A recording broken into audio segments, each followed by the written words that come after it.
All right, so today I'm going to show you guys. I got this 8-track of Boston, and the tape, as you can see, there is no tape in there. What has happened is the splice has come out. Splice is right there. The splice came off, and so the tape is separated. So in order to fix this, I have to take this apart and either replace the splice or reattach the splice. So I'm going to do that, and I'm going to show you guys what's inside an 8-track. Okay, so to get this apart, and there's many different styles of 8-tracks, so this is just one of them. This is actually one of the easier ones to take apart. There's these little tabs right here, and if you look on the back, there's holes. And what you're going to do is you're going to take basically a flathead and pry those down, and then that will come apart. So I'm going to do that, and we'll see what this looks like inside. All right, so I'm going to put it in there, and you can see, you can watch when I do this, that this tab's going to come down. See that going down there? And when I do that, I can just pry that apart, and that top part is come undone. So then I just do the same with the bottom.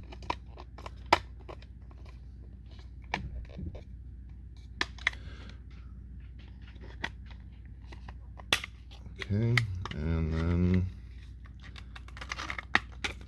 the last one. Now you want to be careful once you take this apart that you don't,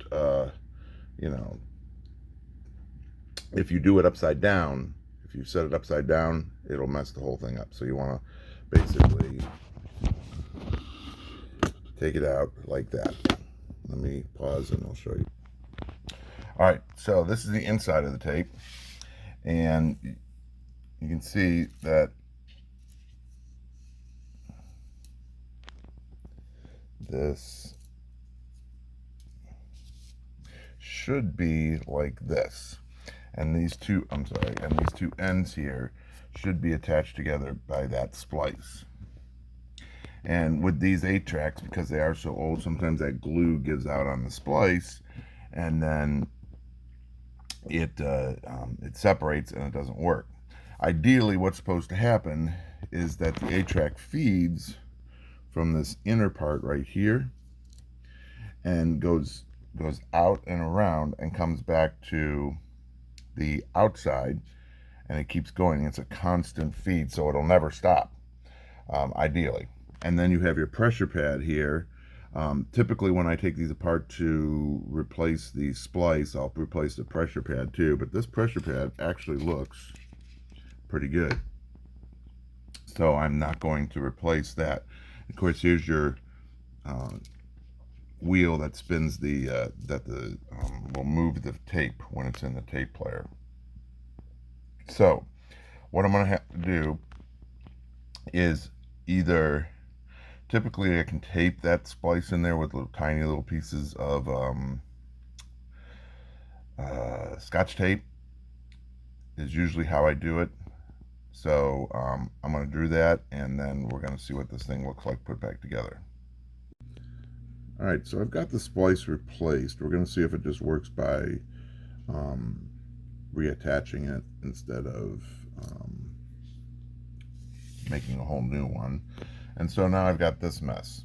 So what I need to do is kind of put it back the way it's going to feed, and then the way to get rid of this extra tape here is basically what you're going to do is you're going to spin it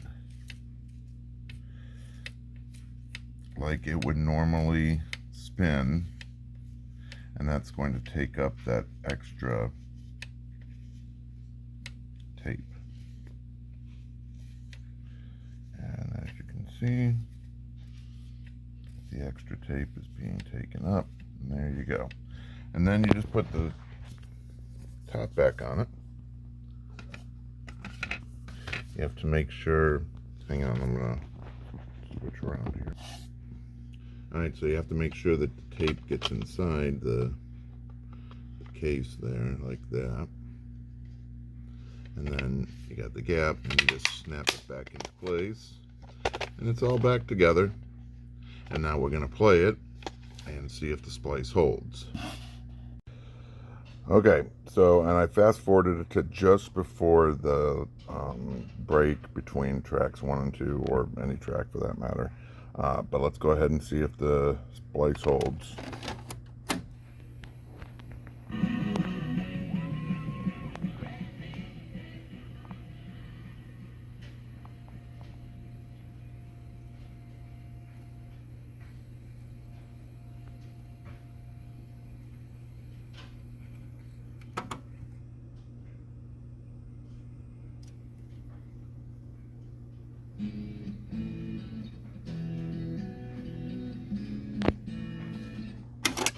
Alright, so the splice held.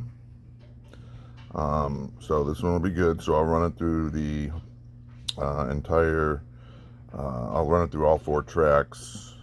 So I'll play it 4 times through the splice just to make sure it holds up. But there, we have repaired this Boston 8-track.